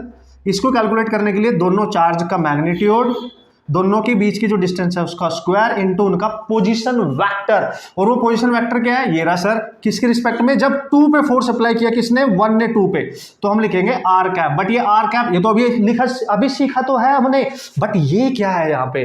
ये आर कैप क्या होगा? क्यों? क्योंकि q1 की position with respect to origin r1 है, इसकी पोजीशन r2 है, तो we have to calculate this value in terms of r1 and r2। तो हाउ यू कैन कैलकुलेट? देखो how you can calculate R जो वेक्टर होने वाला है, आर वेक्टर को मैंने निकालना है यहाँ पे, मतलब इसको तो चलो मैं लिख ही दूंगा, आर कैप तो मेरे को पता ही है मैं कैसे लिखूंगा, चलो पहले लिख ही देता हूँ। This is K q1 q2 upon ये हो गया आर स्क्वायर, और इसको हम लिखेंगे आर वेक्टर और डिवाइड में आर, तो ये आर क्यूब हो जाएगा। मतलब r221 को आप लिख रहे हो के q1 q2 upon are cube हो गया सर, यहाँ बच गया आर वेक्टर। तो ये आर वेक्टर निकालना है हमने, ठीक है सर, मतलब हमने फाइनली इसका यूज करना है, ठीक है। तो आर वेक्टर आप कैसे निकाल सकते हो? देखो अब triangle law you can use here, the triangle law of vector addition. यहां से ये पहला वेक्टर r1 ये इसका हेड है कि नहीं है, और दूसरा वेक्टर जो q1 से q2 की तरफ है ये r है। अब इसको हटा सकते हो आप, r वेक्टर तो उसकी टेल है, तो एक का हेड दूसरे की टेल, मतलब ये दोनों ऐड होंगे तो इनका रिजल्टेंट होगा। ट्रायंगल लॉ यही कहता है, अगर एक वेक्टर का हेड हो दूसरे की टेल हो तो दोनों को ऐड कर दो, और जो थर्ड वेक्टर वहां पे दिख रहा होगा उसके सम के, इन दोनों का सम उसके इक्वल हो जाएगा। बस आर वेक्टर निकाल लो यहां से, इसको उधर लेके जाओ तो r2 माइनस r1, तो इसकी जगह आप ये लिख सकते हो। और अगर इसका मैग्नीट्यूड निकालना है तो मैग्नीट्यूड मतलब दिस मॉडुलस ले लो, r ले लो, तो इसमें मॉड लगेगा r2 vector minus r1 vector. So you have to put here, so this is K q1 q2 upon r cube. यहां पे आप लिख सकते हो मोड ऑफ 2 वेक्टर 2 वेक्टर 1, ठीक है, ये बन गया। देखो this is how you can represent the force applied by charge 1 on charge 2 in this situation, ठीक है। और आर की वैल्यू भी ये पुट कर सकते हो यहाँ पे, एक मिनट, ये मॉड थोड़े ही है, ये तो आर वेक्टर की वैल्यू है, आर वेक्टर की वैल्यू तो ये है, मॉड ये है, मतलब इसकी जगह आप ये लिख सकते हो, आपकी मर्जी है वो, ठीक है। आर की जगह आप ये लिख सकते हो, ये मॉड वाला टर्म लिख सकते हो, ठीक है ना। ये बन गया, मतलब अब आपको क्लियर नजर आ रहा होगा कि जब Q1 ने Q2 को फोर्स अप्लाई किया तो इसका जो वेक्टर होगा, हाँ मतलब इसका जो डायरेक्शनल वेक्टर होगा, मतलब इसका जो यूनिट वेक्टर होगा वो Q1 से Q2 की तरफ जा रहा है ऐसे, ठीक है, ठीक है, इस तरीके से, इस तरीके से। अब आप सोच रहे होंगे sir force applied by 2 on 1, यानी 1 पे फोर्स 2 अप्लाई कर रहा है, 2 कर रहा है 1 पे, इसको कैसे लिखेंगे? इसको लिखेंगे K Q1 Q2 upon R square into its unit vector, और its unit vector we can write its vector divide में इट्स मैग्नीट्यूड। सो अगेन 1 पे 2 का फोर्स, ठीक है, ये क्या आएगा K Q1 Q2 अपॉन, यहाँ लिख देंगे R क्यूब और यहाँ जाएगा इसका R वेक्टर। तो ये कैसे निकालोगे अब, ठीक है, दिख रहा है क्लियरली। अब चूंकि इसने फोर्स इसके ऊपर इससे अवे लगाया तो इसका यूनिट वेक्टर Q2 से Q1 की तरफ जाएगा, तो this is the unit vector, ठीक है, जो Q2 से Q1 की तरफ है, इस साइड में। तो अब ये निकालोगे, अब इस यूनिट वेक्टर की डायरेक्शन इधर को हो गई क्योंकि हम अब इसका फोर्स इस पे निकाल रहे हैं। तो फिर से सेम लॉ यूज करो, देखो इस वाले पॉइंट पे अगर ध्यान से देखो आप, इस वेक्टर का हेड है, ये रहा हेड, और इस आर का इधर टेल हो गया, तो हेड और टेल मिल रहे हैं, मतलब इन दोनों का सम इसके इक्वल होगा, मतलब R2 वेक्टर की हेड प्लस आर वेक्टर की टेल चूंकि मिल रही है तो ट्रायंगल ऑफ वेक्टर एडिशन को सेटिस्फाई कर रहा है, वेक्टर याद करो इसलिए मैंने बोला था, ठीक है, और वो इस थर्ड वेक्टर के इक्वल हो जाएगा इन दोनों का सम। तो आर निकालो जरा, तो आर कैसे निकालेंगे सर? R1 माइनस R2, वैसे मैं सिमिलरली लिख सकता था बट मैंने आपको सिखाना है, दैट्स व्हाई मैं आपको बता रहा हूं, ठीक है। सो अब आप देख सकते हो इसके लिए, मतलब इसके फोर्स के लिए जो इस पे एक्ट कर रहा है, आर वेक्टर आया R1 माइनस R2, यहां पे आया था R2 माइनस R1, समझ गए आप। सो यहां पे आप लिख सकते हो 1 to 2 equal to, you can write K Q1 Q2 over R cube into R vector 1 R2 vector, ठीक है, and this is your final expression guys. यहां R की जगह आप क्या लिख सकते हो? उसका मॉड लिख सकते हो, मॉड क्या आएगा sir? Mod of R1 minus mod of R2, ये लिख सकते हो इसकी जगह। तो ये है vector form, the actual vector form. अगर आपने वेक्टर फॉर्म में लिखना है, कभी कभी पूछ लेता है, क्वेश्चंस भी आ जाते हैं, no problem. So that's why आपको पता होना चाहिए, ओके, ठीक है। तो ये थी आपकी वेक्टर फॉर्म, और किस तरीके से बनाते हैं, किस तरह लिख सकते हैं, हो सकता you know, I hope so कि आपने इसको एंजॉय करा होगा और मस्त तरीके से कंसेप्ट आपका क्लियर हुआ होगा कि किस तरीके से वेक्टर को बनाया जाता है। बस एक चीज यहाँ पे मेन थी कि अगर एक वेक्टर का हेड दूसरे की टेल के साथ कनेक्ट कर रहा है तो इन दोनों वेक्टर का जिसका हेड और टेल होगा, तीसरे वेक्टर के, मतलब जैसे वेक्टर ए का हेड है और वेक्टर बी का अगर टेल आया, या इसका हेड और उसका टेल हो, इनका सम हमेशा थर्ड वेक्टर के इक्वल होगा, मतलब ट्रायंगल ऑफ वेक्टर एडिशन। इसलिए मैंने बोला था वेक्टर को थोड़ा सा रिवाइज करके आइए, ट्रायंगल लो, बचपन से पढ़ते आ रहे हो, ठीक है ना। अब गुस्सा मत होना ऐसे, मतलब नाराज मत होना, आपको सबको पता होनी चाहिए चीजें, ठीक है।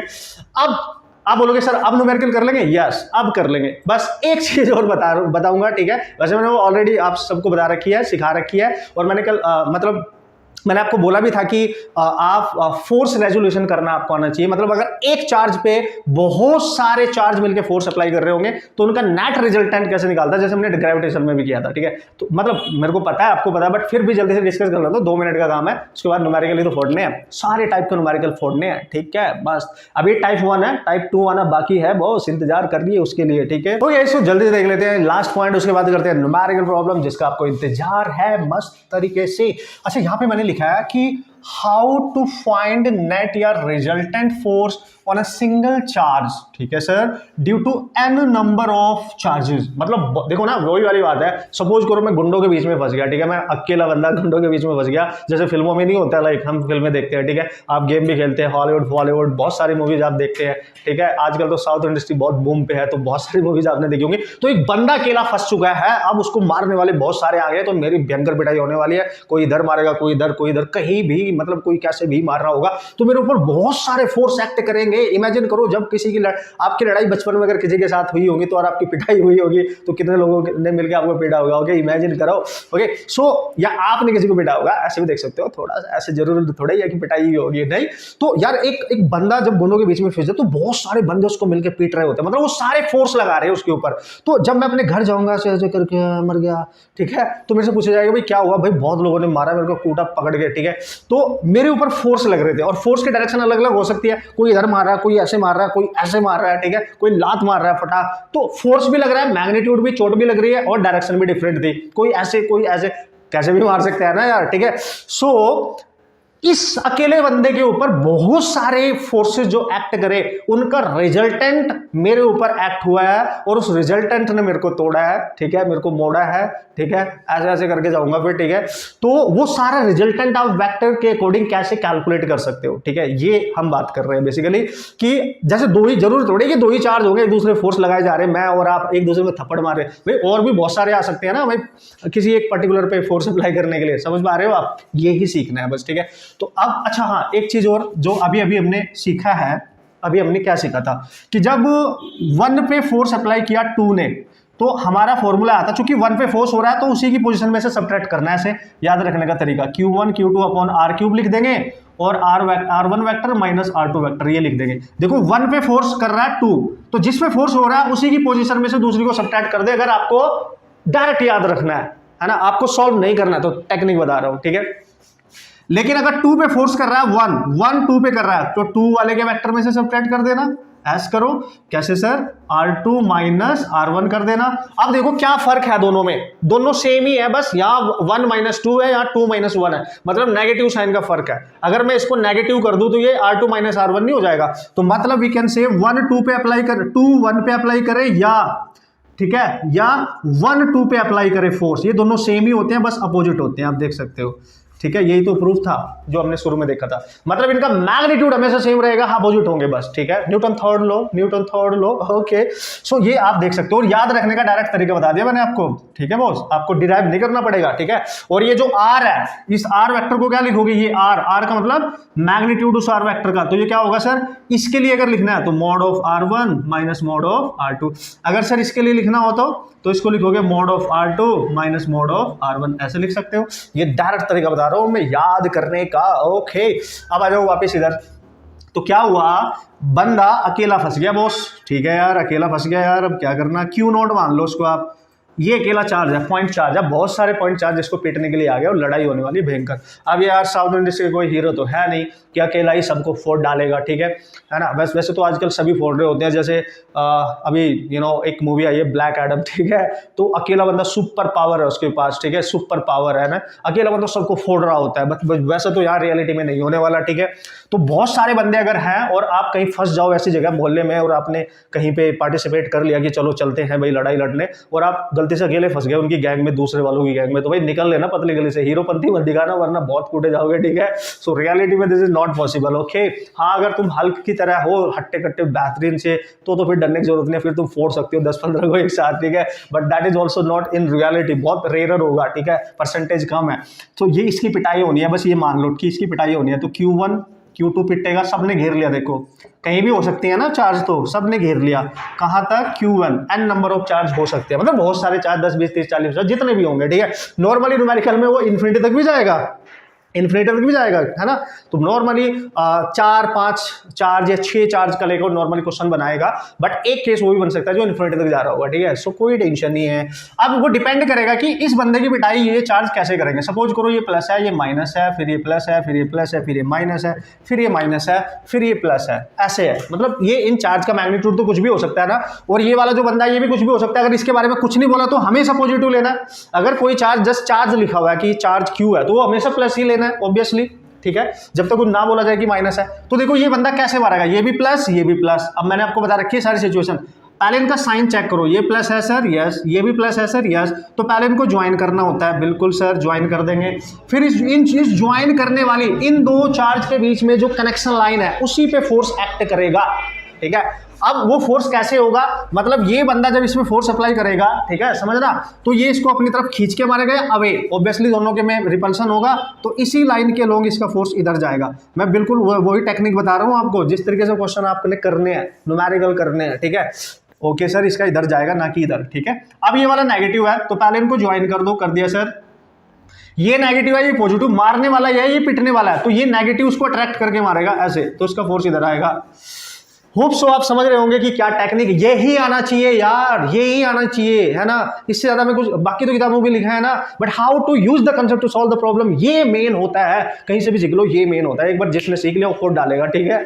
अब आ जाओ आगे, छोटी लेकिन बहुत खोटी बात है, ठीक है। सर इसकी वजह से फोर्स निकालते हैं, पहले ज्वाइन करो, सबसे पहला काम तुम्हारा ये है, ठीक है ना। उसके बाद नेचर चेक करो, प्लस प्लस है सर, ये तो उसको धक्का देके मारेगा, मतलब इधर को, ठीक है। F3 इधर को जाएगा, मतलब अवे, इससे अवे फोर्स अप्लाई करेगा। मतलब तुम मेरे साथ आ रहे हो, मैंने दूर को मारना है, तुम दूर जाके बढ़ोगे फटाक, ठीक है। जितने सुपर हीरोज है 100 से मारते हैं फटाक दूर से, वो बहुत दूर जाके पड़ता है। सुपरमैन जब मारता है फुट, बहुत दूर जाके बंदा पड़ता है, ठीक है। तो अवे वाला फोर्स है, ठीक है। तो अब ये क्या है सर, ये फोर्थ है सर, ये चार्ज फोर्थ है, प्लस है सर, इसको कनेक्ट कर दो सर, और ये प्लस है प्लस, तो इसका फोर्स भी इसी लाइन पे, इन दोनों को ज्वाइन करने वाली लाइन, ये मेन पॉइंट है बॉस। देखो इधर जाएगा, किसने अप्लाई किया, फोर्थ वाले ने किया सर, बिल्कुल सर। अब ये माइनस है, फिफ्थ वाला जो चार्ज है आप देख सकते हो ये माइनस है, तो पहले इसको ज्वाइन कर लेते हैं, तो ये अट्रैक्ट करके मारेगा, बिल्कुल मार सकता है सर अट्रैक्ट करके।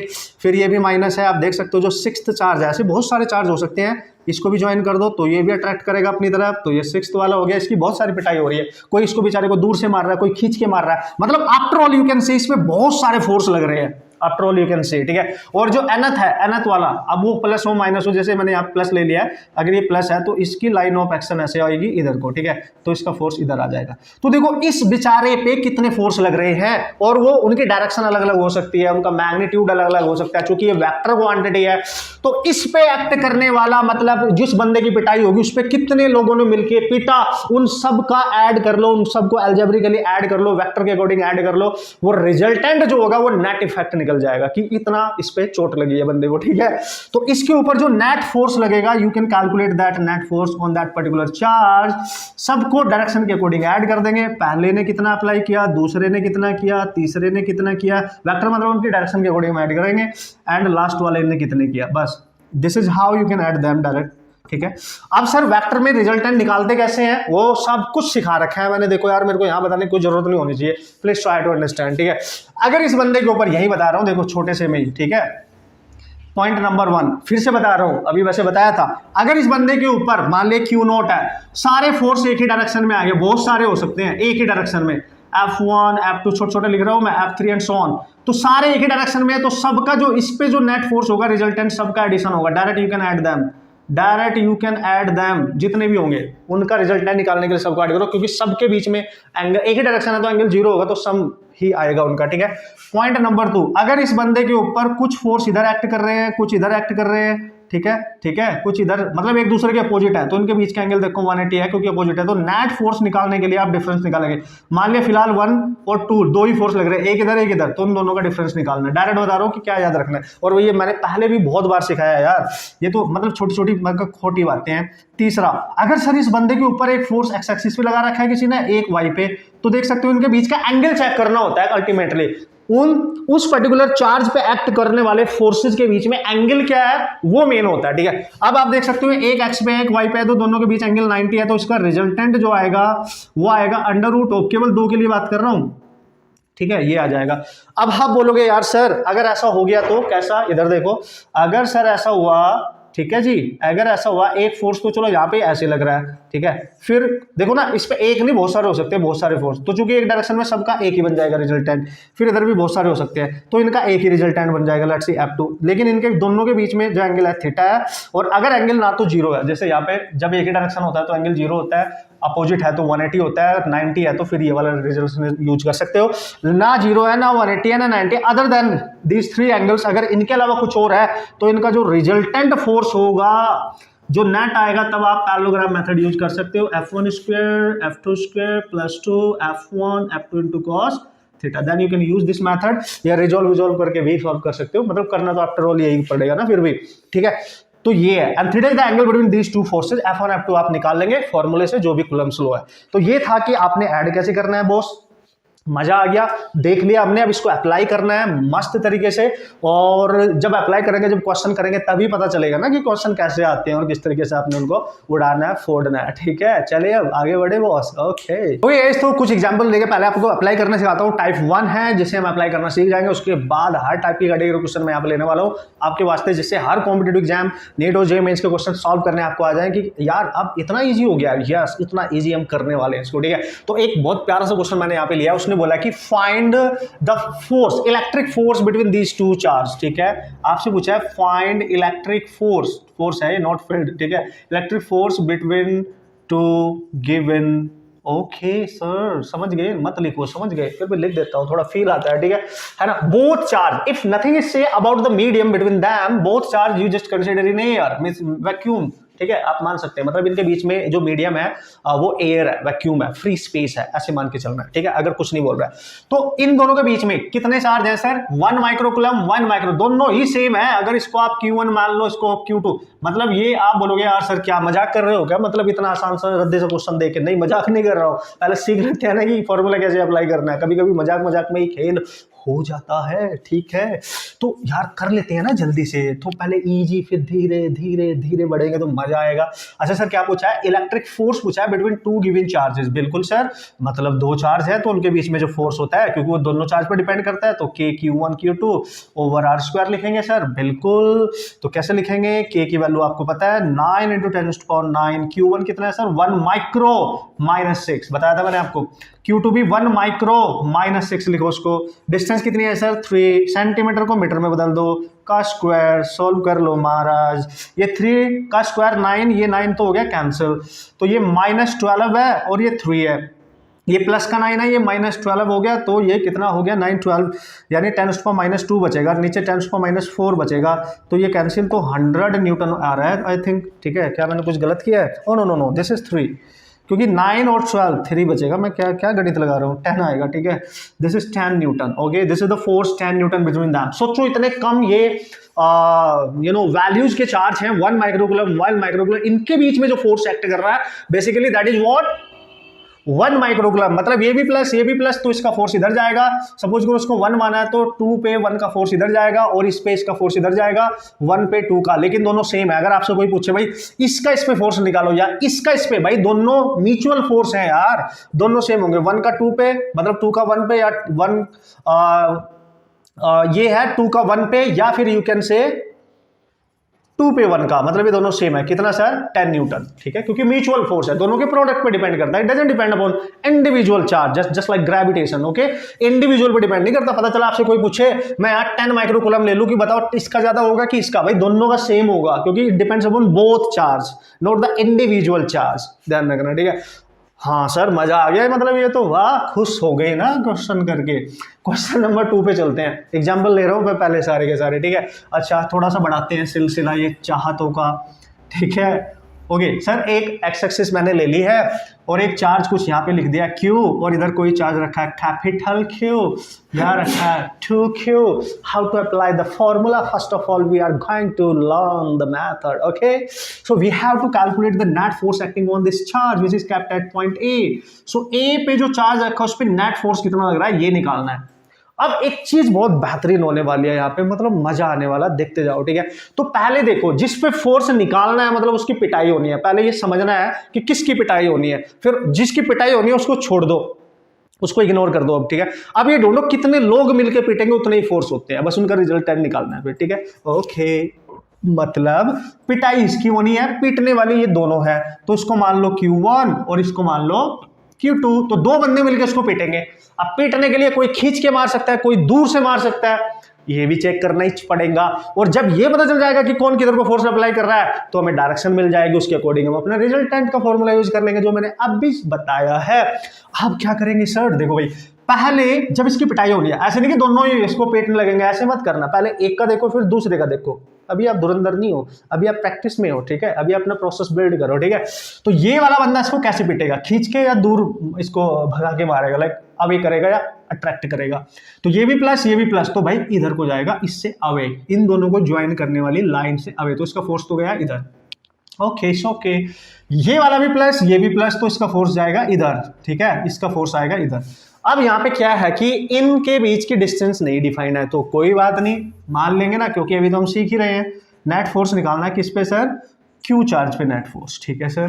तो लेट्स से गाइस, इन दोनों के जो बीच की डिस्टेंस है वो है D, एंड ये इस वाले चार्ज से Q1 चार्ज से जो है, अगर मैं मान लूं Q1 चार्ज से ये जो स्मॉल Q चार्ज है इस वाले से, ठीक है, मैंने मान लिया ये d/2 डिस्टेंस पे है, जस्ट मैंने रैंडमली ले लिया, ठीक है, d/2 डिस्टेंस पे है। तो ऑब्वियस है कि अगर ये हाफ डिस्टेंस पे है तो ये भी हाफ डिस्टेंस पे ही होना चाहिए, मतलब इसकी डिस्टेंस भी हाफ ही होगी इससे, क्योंकि टोटल डिस्टेंस d है, ठीक है, मतलब डिस्टेंस कुछ भी दे सकता है। अब दोस्तों आप देख सकते हो ए पॉइंट पे जो चार्ज रखा हुआ है q, एक फोर्स लग रहा है इधर को, एक एक्ट कर रहा है इधर को। Now you can see guys, एक फोर्स एक्ट इधर को कर रहा है। अब इस पे दो ही फोर्स हैं, दोनों एक दूसरे के अपोजिट हैं, तो इस पॉइंट पर नेट फोर्स कितना होगा, F1 - F2 लिख सकते हो। अगर आपको ये नहीं पता कौन ज्यादा है कौन कम है, तो आप चाहे F1 में से F2 को सब्ट्रैक्ट करो, F2 में से F1 को, बाद में जो साइन आएगा उसके अकॉर्डिंग हम अपने आप बता देंगे, ये आंसर सेम ही आएगा, ठीक है। लेट्स सी, आपने बोदर नहीं करना है कि किस में से किसको सब्ट्रैक्ट करना है, अगर आपने ध्यान से देखना है तो देखो भाई, F1 - F2 क्यों किया, क्योंकि दोनों अपोजिट लग रहे हैं, अभी बताया था मैंने रिजल्टेंट। F1 कैसे निकालेंगे, मतलब इसने जो इस पे अप्लाई किया, तो इन दोनों के बीच फोर्स निकालो, ये वाला। तो F1 कैसे लिखोगे, K, इन दोनों का चार्ज कैपिटल Q, ये वाला, इंटू स्मॉल q, और इनके बीच के डिस्टेंस d/2 का होल स्क्वायर। तो ये आ जाएगा KQQ अपॉन d/2 का होल स्क्वायर, माइनस F2 निकालो। सिमिलरली F2, इसने इस पे फोर्स अप्लाई किया, ये वाला, तो इन दोनों के बीच का फोर्स K, इसका चार्ज है Q, और जिसने अप्लाई किया 2Q, बीच की डिस्टेंस है d/2 का होल स्क्वायर। देखो वैसे तो दोनों की जो डिस्टेंस है ना वो सेम है, ठीक है, इस चार्ज से ये चार्ज ज्यादा है तो ये पक्का फोर्स ज्यादा होगा, तो इसमें से आप इसको सब्ट्रैक्ट कर सकते थे, ठीक है, बट फिर भी नो प्रॉब्लम। तो आप क्या करेंगे, यहां से कॉमन ले लो पहले, KQQ कॉमन आ रहा है, और नीचे d/2 यानी 4 ऊपर जाएगा, 2 का 4 ऊपर जाएगा, d² नीचे, यहां क्या बचेगा 1, माइनस यहां बचेगा एक्स्ट्रा 2 बचेगा ना, मतलब 2 टाइम्स ग्रेटर है इससे, बाकी तो सेम ही नहीं है। तो ये 2, 1 - 2 तो -1, तो ये -4KQQ upon d² is the net force acting on a charge that is small q kept on a point A. This is negative. What is the meaning of negative, sir? A पे act करने वाला जो net force है वो negative का मतलब क्या है, ध्यान से समझना।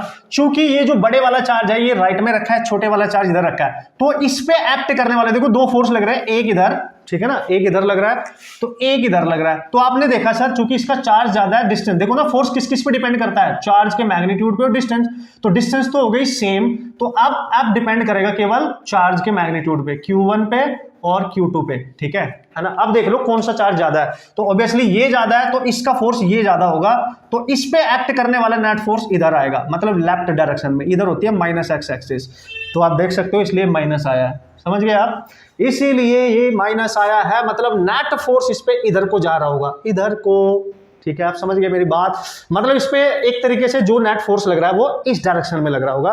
सो this is the meaning of negative one, okay, मतलब ये ज्यादा रिपेल कर रहा होगा यार, ऐसे समझो, ठीक है, रिपल्सन में ये ज्यादा रिपेल इसको कर रहा होगा, ठीक है सर, ओके, नो प्रॉब्लम, समझ गए हम क्या बात है ये।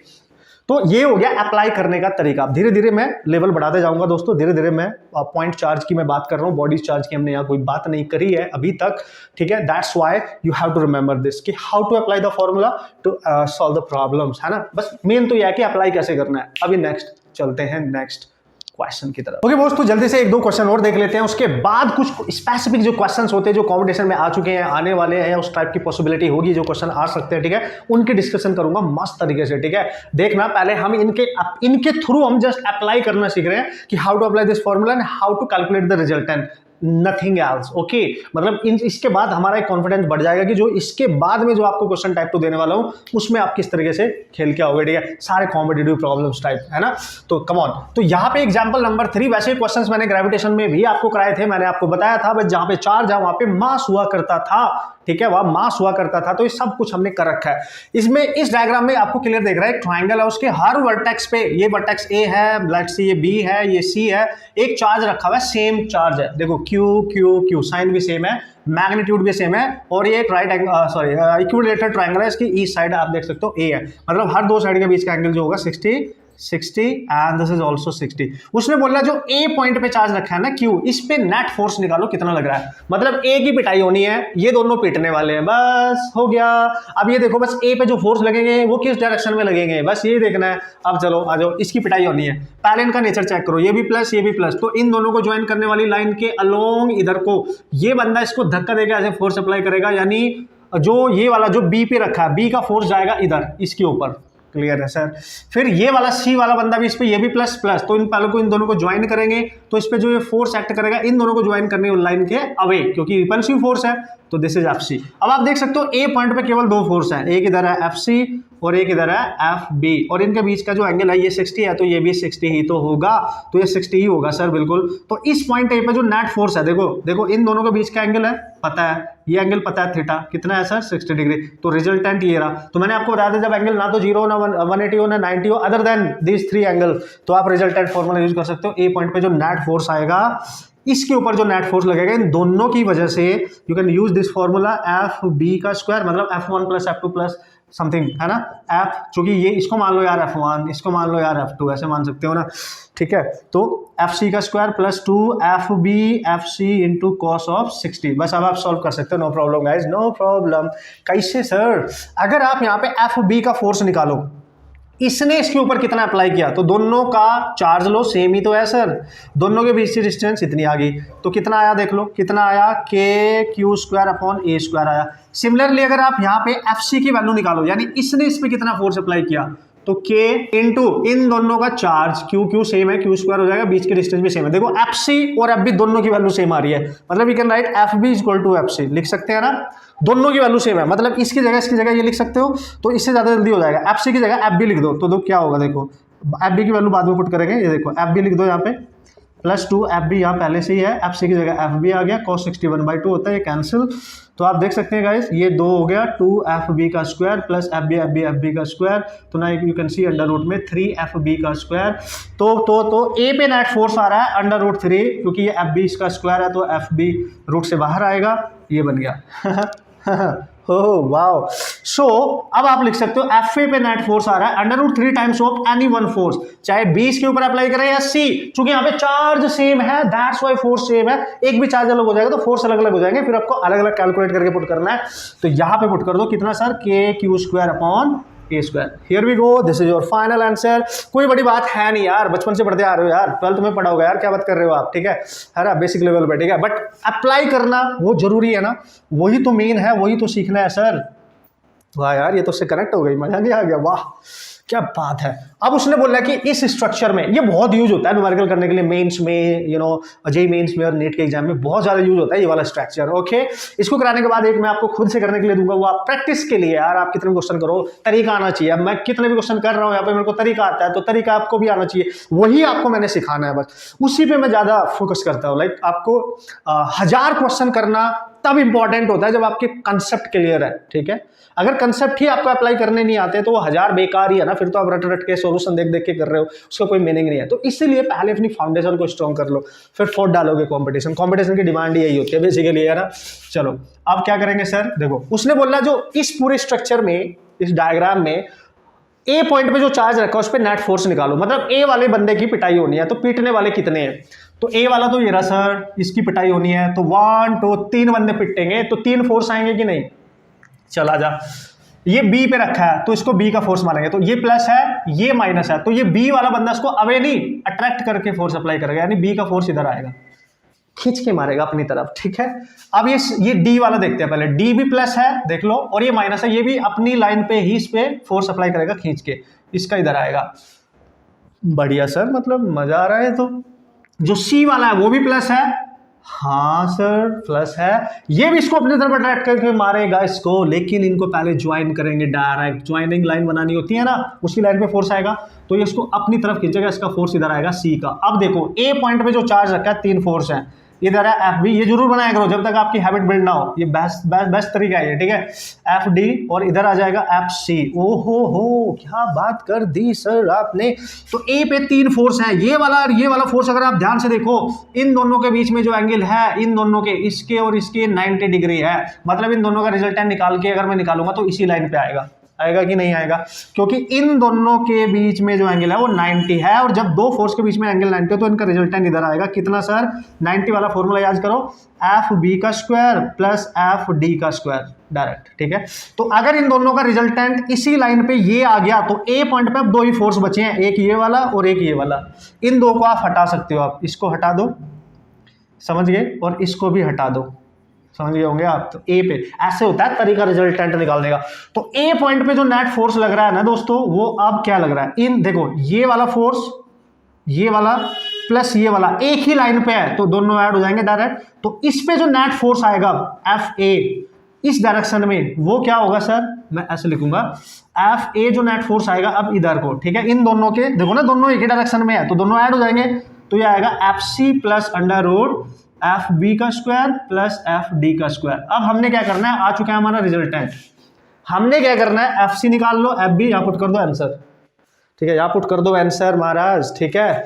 और अगर आपसे पूछ बैठे कि फोर्स की डायरेक्शन क्या है, समटाइम ऐसे क्वेश्चन आ सकते हैं, तो नेट फोर्स आप देख सकते हो इस डायरेक्शन में है, मतलब नेट फोर्स इस लाइन पे होगा, मतलब इसके अलोंग वन डायगोनल होगा ए टू सी, यानी नेट फोर्स की डायरेक्शन होगी ए टू सी, मतलब इसकी डायरेक्शन अगर नेट फोर्स देखूं मैं ए टू सी होगी, है ना, डायगोनल है ये वाला और ए से सी की तरफ होगी नेट फोर्स की डायरेक्शन, अगर डायरेक्शन भी पूछ लो उसकी कि किधर को है, ठीक है जी, आप चेक करें, ठीक है जी।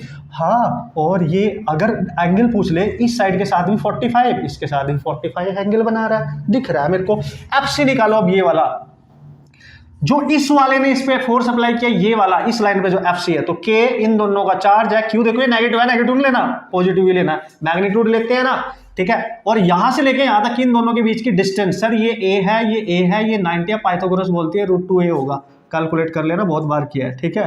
तो ये आ जाएगा के Q square upon 2a square, ये आ गया सर, बिल्कुल आ गया, बिल्कुल आ गया। एफ डी निकालते हैं सर, एफ डी यानी इसने इस पे फोर्स ये किया, दोनों के बीच की डिस्टेंस पता है, दोनों का चार्ज पता है, तो के चार्ज सेम है तो क्यू स्क्वायर, दोनों के बीच की डिस्टेंस ये रही। एफ बी निकालते हैं सर, एफ बी देख लो, इसने इस पे फोर्स अप्लाई किया, दोनों का चार्ज सेम है, के Q1 Q2 यानी क्यू स्क्वायर, दोनों के बीच की डिस्टेंस, मतलब ये एरिया तो सेम ही है। तो आप जब एफ नेट लिखोगे, नेट फोर्स, ठीक है, इस ए पर जो लग रहा है ए से सी की डायरेक्शन में, तो कितना आएगा सर, एफ सी आ गया sir K Q square upon 2a square plus, और ये तो सर सेम ही है, मतलब इसको मैं ऐसे लिख सकता हूँ एफ बी और एफ डी सेम है, तो 2 टाइम्स ऑफ एफ बी लिख दूं या 2 टाइम्स ऑफ एफ डी लिख दूं, तो √2 में ये रहेगा, ये बाहर आ जाएगा, तो एफ बी बाहर आएगा और अंडर रूट में रहेगा 2। तो एफ ए टू सी जो नेट फोर्स आ रहा है चांदी मेरे, वो आ रहा है 2a square plus under root 2, और ये आप निकाल चुके हो के क्यू स्क्वायर, यहाँ एफ बी लिखो या एफ डी, दोनों सेम ही तो है, ए स्क्वायर, कॉमन क्या ले सकते हो sir, K Q square upon A square common ले सकते हो सर, यहाँ पे क्या बचेगा सर 1/2, यहाँ पे सर √2, इससे आगे सॉल्व करना है तो एलसीएम ले लेना, वरना एज इट इज।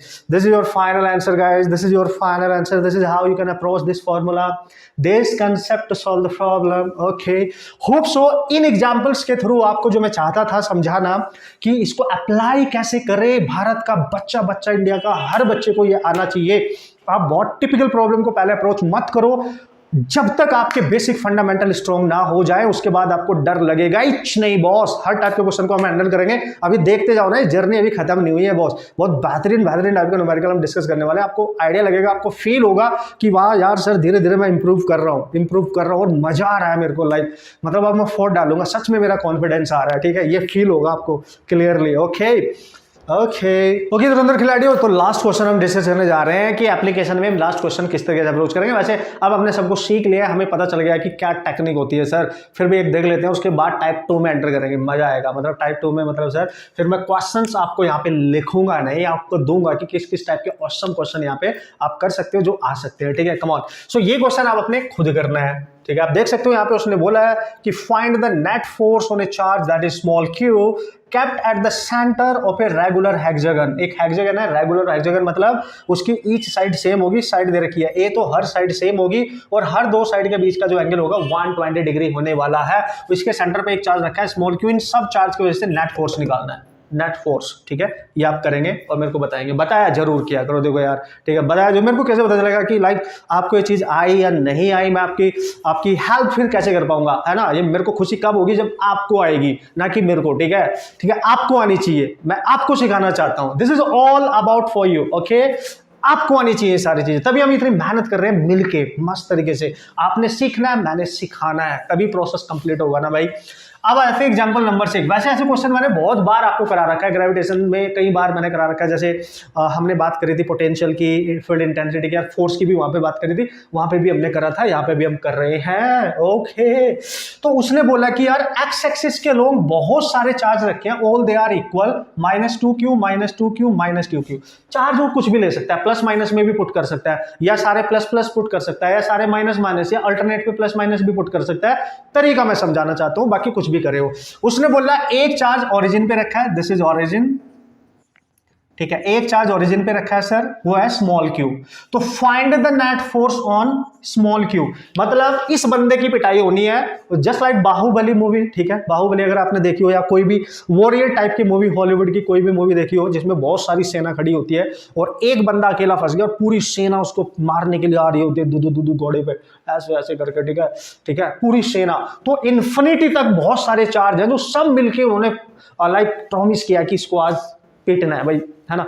तो किस बंदे की पिटाई होनी है? इसकी पिटाई होनी है यार, ये तो मर नहीं जाएगा यार, टपक जाएगा यार। मतलब इतने बंदे मिलके अगर मारेंगे तो यार थोड़ा सा तो लाइक रहम करेंगे इसके ऊपर। उसने बोला कि इस ओरिजिन से जो फर्स्ट चार्ज है उसकी डिस्टेंस है 1 मीटर और ओरिजिन से जो सेकंड चार्ज है उसकी 2 मीटर, फिर है 4 मीटर, ओरिजिन से ही है सबकी 4 मीटर, फिर 8 एंड सो ऑन। तो आप देख सकते हो डिस्टेंस 1 से 2, 2 से 4, 4 से 8, 8 से 16, 32 ऐसे मतलब डबल होती जा रही है। आप देख सकते हैं इस तरीके से ये अरेंजमेंट बनाया गया अप टू इन्फिनिटी। ठीक है, सो इन्फिनिटी तक यहाँ पे चार्ज रखे हुए हैं। तो यार इसको मान लो charge 1 2 3 4 and so on infinity तक। ठीक है, तो ये वाला बंदा जब इसमें फोर्स अप्लाई करेगा तो ये नेगेटिव ये प्लस, तो अपनी तरफ खींचेगा तो इसका फोर्स इधर आएगा, आएगा कि नहीं? अपनी तरफ खींचेगा ना, इसको अट्रैक्ट करके मारेगा। ये भी नेगेटिव है तो ये भी अट्रैक्ट करेगा, इसका फोर्स भी इधर जाएगा। ठीक है सर, ये भी नेगेटिव है, इसका फोर्स भी इधर जाएगा। बिल्कुल सर, ये भी नेगेटिव है, इसका फोर्स भी इधर जाएगा और सारे फोर्स मतलब इधर ही जाएंगे। आप देख सकते हो, यानी स्मॉल चार्ज पे सब बंदे अपनी तरफ खींच के मार रहे होंगे। तो नेट फोर्स कितना होगा इस पे? नेट फोर्स जो ओरिजिन पे रखा है, नेट फोर्स निकालने के लिए चूंकि all they are acting in same direction, so we can add them directly. We can add them directly कहां तक सर? इन्फिनिटी तक। ठीक है, इन्फिनिटी तक सबकी वैल्यू पुट करो, ऐड करो, हो गया। और मैंने आपको बताया था फिजिक्स में जब भी इन्फिनिटी तक सम होगा तो बहुत बड़े चांस बनने वाले हैं कि वो जीपी ही बनेगी हमेशा। फिजिक्स की अगर मैं बात करूं, नॉर्मली नीट के एग्जाम और जेई मेंस के एग्जाम में इतना ही बनाने की कोशिश करेगा। तो यहाँ पे F1 कैसे दिखेंगे सर? F1 मतलब इसने इस पे अप्लाई किया, इन दोनों के बीच का फोर्स। तो K small Q into -2q, minus नहीं लेना, यही तो गड़बड़ है। क्यों? क्योंकि माइनस का मतलब अट्रैक्ट कर रहा है, माइनस का मतलब उसको अट्रैक्ट कर रहा है तो वो अट्रैक्शन में यूज होगा, इसलिए मैग्नीट्यूड लेते हैं हमेशा। इन दोनों के बीच की डिस्टेंस 1 का स्क्वायर सर। अब ये F2 लिखो, F2 K क्यू पे, चार्ज तो सेम ही नहीं है 2q, बस डिस्टेंस चेंज होगी 2 का स्क्वायर, मतलब इसकी डिस्टेंस चेंज हुई है, चार्ज सेम ही है। ठीक है, फिर प्लस K क्यू पे अप्लाई कर रहा है, फिर से 2q ही है, डिस्टेंस चेंज होगी 4 का स्क्वायर। कहाँ तक सर? इन्फिनिटी तक। अब जो देखो, अब ये मेरा काम खत्म हो गया, आपका काम है ऐड करना है यार, इससे ज्यादा कुछ करना ही नहीं है, ऐड करना है यार, क्या बात कर रहे हो। तो क्या करेंगे सर? जो कॉमन है पहले ले लो, 2q और kq कॉमन है, यानी 2k small q and capital Q common है। यहाँ बचेगा 1, यहाँ बचेगा 4, यहाँ पे 4 का स्क्वायर 16। ठीक है, एंड सो ऑन इन्फिनिटी तक। 8 आएगा, 64 भी ले सकते हो आगे, इससे आगे तो 8 ही आएगा ना, ऐसे। अब आप देख सकते हो आंसर आ चुका है, बस किस चीज पे ध्यान देना है सर? इसका सम कैसे निकाले इन्फिनिटी तक। और मैंने आपको बताया था जब भी इस तरीके का सम बने इन्फिनिटी तक तो सेकंड टर्म को फर्स्ट से डिवाइड करो, फिर इसके सेकंड टर्म को इससे डिवाइड करो, एक ही रेशियो आना चाहिए डिवाइड करने के बाद। अगर 1/4 को 1 से डिवाइड करोगे तो 1/4 ही आएगा, 1/16 को 1/4 से डिवाइड करोगे तो 1/4 ही आएगा, 1/64 को 1/16 से डिवाइड करोगे तो 1/4 ही आएगा। मतलब हर दो के टर्म के बीच में जो रेशियो आ रहा है वो 1/4 आ रहा है, इसको बोलते हैं कॉमन रेशियो, इसको बोलते हैं, सॉरी सीएम नहीं, कॉमन रेशियो। ठीक है, कॉमन रेशियो। और फॉर्मूला क्या होता है इस टाइप की सीरीज को निकालने के लिए? जब भी इस टाइप की सीरीज का फॉर्मूला यूज करना है, मतलब सम ऑफ जीपी, इन्फिनिटी वाली जो सीरीज है जीपी, ठीक है, a/1 - r, ठीक है, and that r must be less than 1। तो आप देख सकते हो r की वैल्यू 1/4 है, 1 से कम है। a क्या है सर? इस सीरीज का फर्स्ट टर्म, जो सबसे पहले नंबर होगा वही a क्या है, इसका फर्स्ट टर्म जो है सीरीज का। ठीक है, पुट कर दो बस। तो F0 कितना आ गया सर? 2kq, तो a की जगह 1, r की जगह 1/4। तो आप देख सकते हो ये 4 - 1 3, 4 ऊपर जाएगा, तो 8/3kq, इतना Newton, this is the force. This is how you can approach the type of 1 problem. Basic foundation type 1 complete कर चुके हैं, बेसिक फाउंडेशन। ठीक है, अब इसका टाइप 2 उसको अप्लाई कैसे करना है बेहतरीन से बेहतरीन क्वेश्चन में। अब ये हमने सीख लिया है ना, ठीक है, अब टाइप 2 को क्वेश्चन करने, अब मैं सिखाऊंगा नहीं कि अप्लाई कैसे कर रहे हैं, ठीक है, वो हमने सीख लिया। अब हम क्वेश्चन करेंगे, कंसेप्ट यूज करेंगे, ठीक है, डिफरेंट कैटेगरी के क्वेश्चंस करेंगे, अब हम मजा आएगा। ठीक है, अब हम मतलब एक लेवल पे पहुंच चुके होंगे। ठीक है, अब देखते हैं हमें कौन रोकता है आगे बढ़ने से। ठीक है बॉस, ठीक है, ओके। सो देख सकते हो ये आपने अपने आप उड़ा देना है। ठीक है सर, बढ़िया से चले अब। यस।